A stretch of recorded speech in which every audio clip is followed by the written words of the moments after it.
Sir, the answer has been placed on the table of the House. The first supplementary, Shriman Mayank Kumar Naik ji.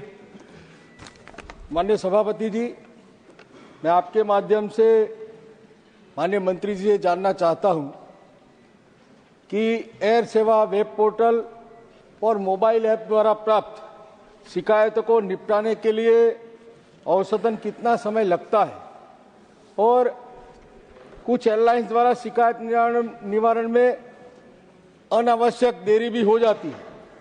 यदि हाँ, तो उनके विरुद्ध में क्या कार्रवाई की गई है, वो माननीय मंत्री जी से मैं प्रश्न पूछना चाहता हूं। Honourable minister.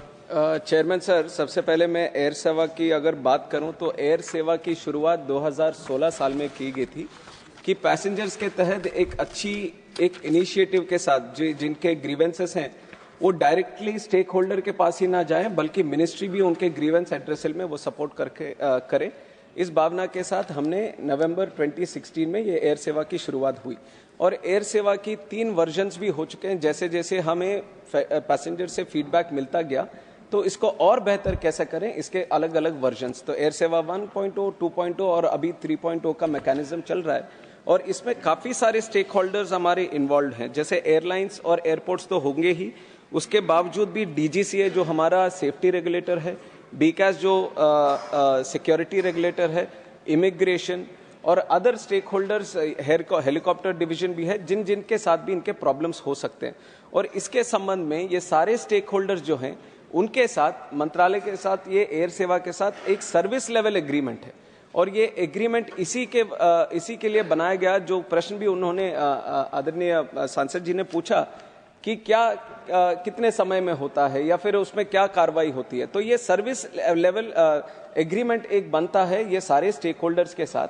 और जो भी विषय एयरलाइंस के संबंध में हो या एयरपोर्ट के संबंध में हो या इमिग्रेशन के संबंध में हो, जो भी विषय उठाया जाता है उस सब का हमने डिफाइन कर दिया है कि कितना समय में उन सबको हमें एड्रेस करना चाहिए। एक दो का अगर उदाहरण मैं दूं तो एक सर्विस लेवल एग्रीमेंट हमारा DGCA के साथ अगर एयर वर्दीनेस के संबंध में है तो उसमें जाहिर किया हुआ है कि 15 डेज के अंदर इसको सुलझाना चाहिए। अगर पैसेंजर राइट्स की बात आती है और एयरलाइंस में डिलेस हो तो 1 दिन के अंदर, या फिर टिकटिंग या फेयर या रिफंड की है तो 15 डेज के अंदर। सो ग्रीवेंसेस जो भी एयर सेवा के तहत हमें आते हैं सब कुछ क्लियरली डिफाइंड है सर्विस लेवल एग्रीमेंट के हिसाब से कि इस एग्रीमेंट के हिसाब से आपके जो इस तरीके के ग्रीवेंस आएंगे तो इतने दिन में वो कर देना चाहिए। अगर वो कंप्लाई नहीं करते या वो टाइम लिमिट वो मेंटेन नहीं करते या वो ग्रीवेंस को उस दिन के अंदर वो एड्रेस नहीं करते तो मिनिस्ट्री उसके ऊपर इंक्वायरी करती है और तुरंत एक्शन भी लेती है कि क्यों नहीं किया, और उसके ऊपर वो स्टेक होल्डर्स को उनके साथ वो कंसल्टेशन में वो प्रोसेस होता है। सर, सेकंड सप्लीमेंट्री, श्रीमान मयंक कुमार नायक जी। थैंक यू सभापति जी। सर, मैं उत्तरी गुजरात मेहसाना से आता हूं और पूरे उत्तर गुजरात और राजस्थान के सटे जिलों से मैंने पहले भी ये मांग की थी कि उड़ान योजना के अंतर्गत मेहसाना से बंबई का कोई प्लेन सेवा शुरू की जाए, मगर क्योंकि उत्तरी गुजरात में व्यापारी मथक है, वहां से टूरिज्म भी डेवलपमेंट है और राजस्थान के सटे जिलों से लोग बंबई में और बंबई से आगे भी रहते हैं, तो पूरे उत्तरी गुजरात को कनेक्ट करने के लिए हमको अहमदाबाद जाना पड़ता है।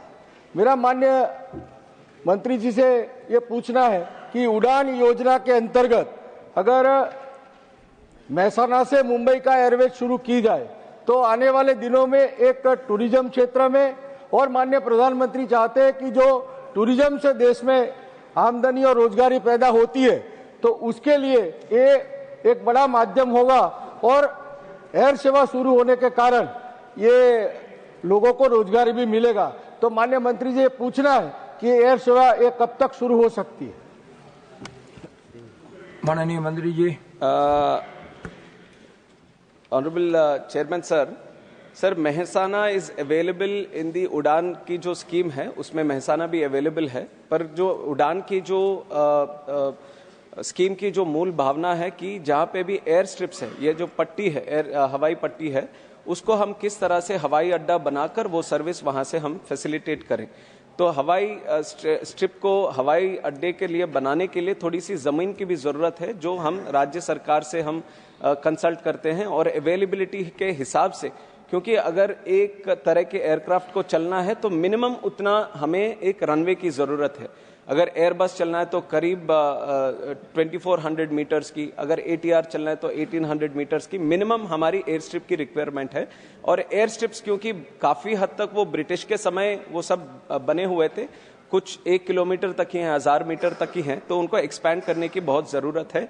उड़ान डॉक्यूमेंट में ये लिस्ट किया गया कि मेहसाना हम डेवलप करेंगे, बट इसका एक और प्रोसेस है कि हम एयरलाइंस को भी बिड करने के लिए देते हैं ये रूट के लिए। अगर मेहसाना मुंबई की अगर डिमांड हो या मेहसाना अहमदाबाद या मेहसाना दिल्ली, तो कोई भी अगर एयरलाइंस बोलता है कि हम लोग यहाँ से वहाँ तक हम शुरू करने के लिए तैयार हैं, तो हमें भी एक इनिशिएटिव मिल जाता है कि एयरलाइंस ऑलरेडी रेडी है तो हम उस हवाई पट्टे को भी डेवलप करें। तो एक एयरलाइंस को रेडी होना चाहिए, दूसरा राज्य सरकार को जमीन भी देना चाहिए कि उस हवाई पट्टे को हम हवाई अड्डा बनाने के लिए जमीन दें। Thank you sir. Third supplementary श्रीमान कार्तिकेय शर्मा जी। चेयरमैन सर, मैं माननीय मंत्री जी से पूछना चाहता हूं कि जो एयर सेवा पोर्टल है ये बहुत ही सराहनीय एक कदम है ताकि लोगों को जानकारी मिल सके, लेकिन क्योंकि सरकार की ऐसी नीतियां हैं कि बहुत सारे पहली बार एयर फ्लायर्स आए हैं जो पहली बार पैसेंजर्स यात्रा कर रहे हैं, तो उनके राइट्स को लेकर क्या कोई सरकार ने कदम उठाया है और प्रभुत्ता से वो राइट्स डिस्प्ले हो सकें, चाहे वो ऐप के माध्यम से या उनकी सीट के पीछे, क्योंकि एयर क्रूज को तो अपने राइट्स पता है लेकिन बहुत सारे फर्स्ट टाइम फ्लायर्स हैं जिनको अपने राइट्स नहीं पता है और वो उनको भाषा का भी प्रॉब्लम रहती है। तो क्या उन लोगों के लिए कि उनके क्या अधिकार है, क्या वो पानी मांग सकते हैं, वॉशरूम जा सकते हैं, उनको क्या टिकट रिफंड मिलेगा कि नहीं, इसके बारे में क्या सरकार की क्या नीति? धन्यवाद।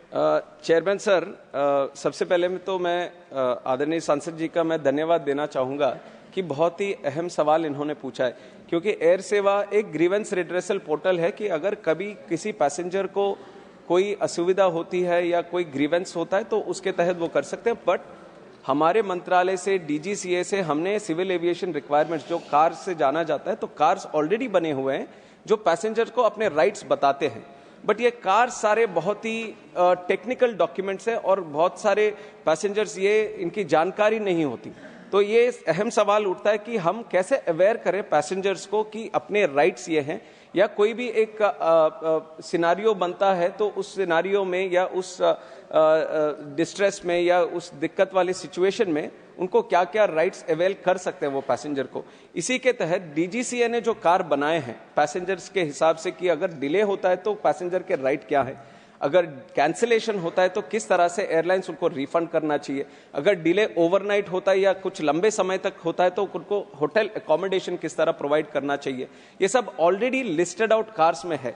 But for this same initiation की इसको और पैसेंजर्स के पास हम पहुंचाएं, हमारे मंत्रालय से हमने पैसेंजर चार्टर, एक डॉक्यूमेंट अलग से जो पब्लिकली अवेलेबल है, इसको भी हमने बनाया है passenger charter document.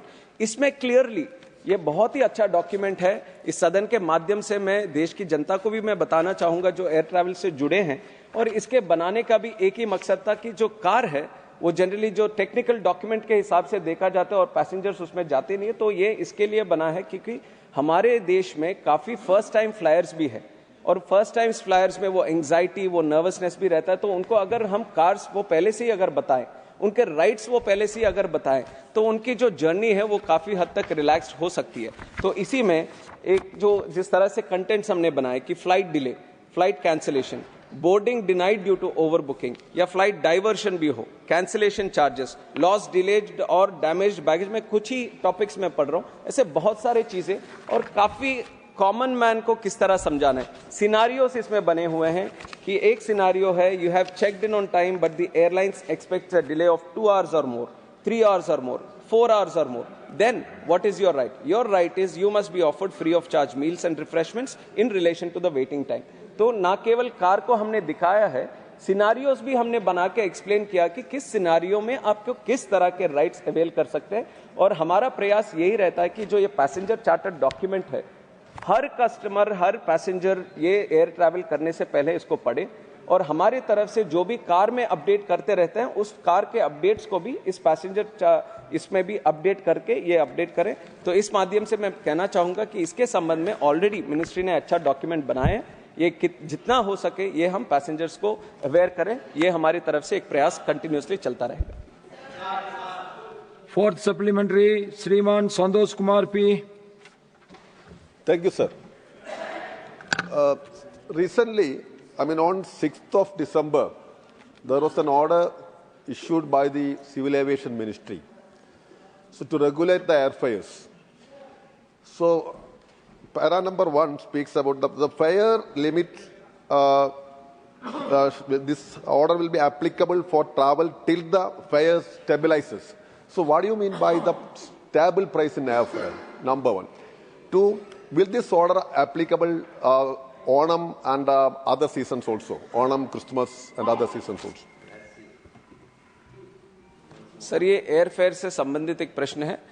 This is a question related to the airfares and specially when you talk about airfares, the surge in air prices that you see is generally because it is a deregulated sector when there is a mismatch in the demand and supply. When the demand becomes too high, then the seats that you can supply in the market, that is when the airlines, with their models of the air pricing, they tend to rise, and that is why exactly the honorable member was also mentioned during Onam or during the festivals, not only in Kerala, but you observe this in North India during Diwali also. And when it comes back to this capping of prices, airfares during the 6th of December. We all are aware with the Indigo crisis that has happened, and we all know how much distress it has caused. And one major thing that has happened during that time is the capacity constraint at which Indian aviation was operating. Indigo being the major airline and their operations being curtailed, there was a huge disruption, huge cancellation of the regular flights that were there. So the capacity has come down. The seats that people can use to travel has come down. So generally, the other side of the trend would be the airfares would rise. That is exactly why we have to keep the cap, to keep the airfare at a very reasonable and affordable way. We have capped the prices. And regarding the other seasons that might come up, other times when the airfares might rise, the ministry is closely observing all these seasons. We are continuously engaging. We are continuously engaging with the stakeholders on this, and whenever there is a situation, whenever there might be a situation when this is there, we from the ministry are taking action, and I will give you other examples also. During Kumbh Mela we have done it, during Pahalgam incident we have done it, during COVID also we have done it. So whenever there might be a situation when the airfares might rise, the ministry is acting upon it and taking the necessary action. Fifth supplementary, Sriman Pramod Tiwari ji. मैं आभारी हूं आपका। माननीय मंत्री जी के जवाब से उपजा हुआ एक सवाल और एक सुझाव। इधर मोनोपोली की वजह से इंडिगो में पैसेंजर्स के साथ, अब मेंबर पार्लियामेंट यहां बोले ना बोले, पर इंडिगो का बर्ताव, उनके क्रू का बर्ताव, उनकी सर्विस का बर्ताव सामान्यता, चूंकि उनकी हिस्सेदारी बहुत ज्यादा हो गई, तो उसकी वजह से उनका बर्ताव उतना संतोषप्रद नहीं होता जितना होना चाहिए पैसेंजर के साथ।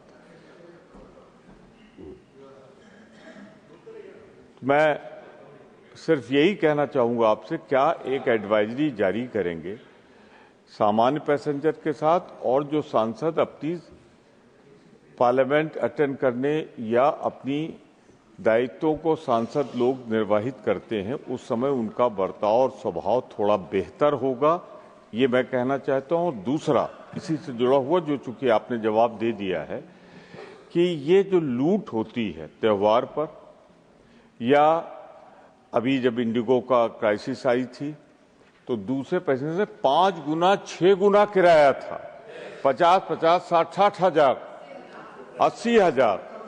तो इस पर महाकुंभ के दौरान बेंगलोर से 65,000 रुपए का टिकट था, मैंने उठाया था सवाल। तो मैं आग्रह करूंगा, क्या आप नियंत्रित करेंगे इस किराए की लूट को और बेहतर सेवा के लिए एक सर्कुलर जारी करेंगे आप इस कंपनी को जिसका नाम इंडिगो है? चेयरमैन सर, ये सवाल काफी सांसदों के मन में भी रहा होगा, और खास करके जनता में भी। और इसके संबंध में मैं इतना कहना चाहूँगा, एयरलाइंस की जो फ्रंटलाइन स्टाफ ही नहीं, एयरलाइंस पे आप एयरपोर्ट पे भी अगर देखेंगे या फिर एयर ट्रैवल के संबंध में अगर देखेंगे तो बहुत सारे ऐसे स्टेक होल्डर्स हैं जिसमें जो इन्वॉल्व है एयर ट्रैवल में। आपके एयरलाइंस के स्टाफ हो गए, ग्राउंड हैंडलिंग के स्टाफ हो गए, बैगेज के संबंध में स्टाफ हुए, CISF जो बहुत ही इम्पॉर्टेंट विंग है हमारे एयरपोर्ट में सेफ ऑपरेशंस के लिए। और हमारे तरफ से ये प्रयास रहता है कि जो भी टच पॉइंट्स है, एक पैसेंजर को जो भी टच पॉइंट्स यहाँ पे एयरपोर्ट पे होते हैं, CISF के साथ या फिर चेक इन काउंटर के पास या सिक्योरिटी गेट के पास, बोर्डिंग गेट के पास या एयरलाइंस के संबंध में हमारे यहाँ से प्रयास होता है कि हर चेक पॉइंट पे वो सब पैसेंजर को किस तरह से वो कम्युनिकेट करें, किस तरह से उनको रिलैक्स्ड मोड में एयर ट्रैवल तक चलाए, ये सब हमारा प्रयास रहता है। और काफी हद तक ट्रेनिंग भी उसी संबंध में चलती है। और आपका जो जिस तरह से आपने सुझाव भी दिया है, डेफिनेटली हम उसी मैं कहना चाहता हूं कि हमारा ऑलरेडी एक प्रयास इसी संबंध में रहता है। अगर कोई स्पेसिफिक सिचुएशन ऐसा हुआ हो और कार्रवाई भी करते हैं, अगर कहीं पे ऐसा होता है कि सिचुएशन एग्रीवेटेड है किसी के बिहेवियर की वजह से या बात करने के तरीके के वजह से, तो डेफिनेटली हम उनके ऊपर एक्शन भी लेते हैं, क्योंकि हमारे इस संबंध में पैसेंजर्स को सही तरह ट्रीट करना चाहिए। ये सारे चेक पॉइंट्स पे होना चाहिए, सिर्फ एयरलाइंस की तरफ से ही नहीं, जितने भी चेक पॉइंट्स ओरिजिनेट होते हैं उन सबका होना चाहिए। और दूसरा विषय जो एयर फेयर्स के बारे में उठाया गया था, और ये भी मिनिस्ट्री बहुत सीरियसली इसको ले रही है, जो टैरिफ मॉनिटरिंग यूनिट हमारे DGCA में है, उसको भी और सशक्त करके और सारे रूट्स हम मॉनिटर कर रहे हैं। इंटरनेशनल रूट्स भी अब मॉनिटर करने का किया है, क्योंकि हम वो दबाव एयरलाइंस पे भी हम डालना चाहेंगे, लाना चाहेंगे कि इस तरह से जो अपॉर्चुनिटी से प्राइसिंग के सिचुएशंस कभी कभी जो बन जाते हैं वो ना हो। हमारी मिनिस्ट्री से पूरा इसके ऊपर ध्यान देते हुए हम एयर सेवा में भी एक स्पेसिफिकली हमने टैरिफ मॉनिटरिंग का भी एक सुविधा रखी है, ताकि अगर पैसेंजर किसी को लगता है कि ये प्राइस ये हद से ज्यादा है, ये इस समय में होना नहीं चाहिए, तो उसका स्क्रीनशॉट भी हमें भेज सकता है, तो हम जरूर उस पे ऊपर कार्रवाई करके एयरलाइंस के ऊपर भी एक्शन उसके ऊपर लेंगे। तो बहुत सारे मैकेनिज्म्स हमने इस तरह के हमने बनाए। क्वेश्चन नंबर 153 श्री कपिल सिब्बल जी।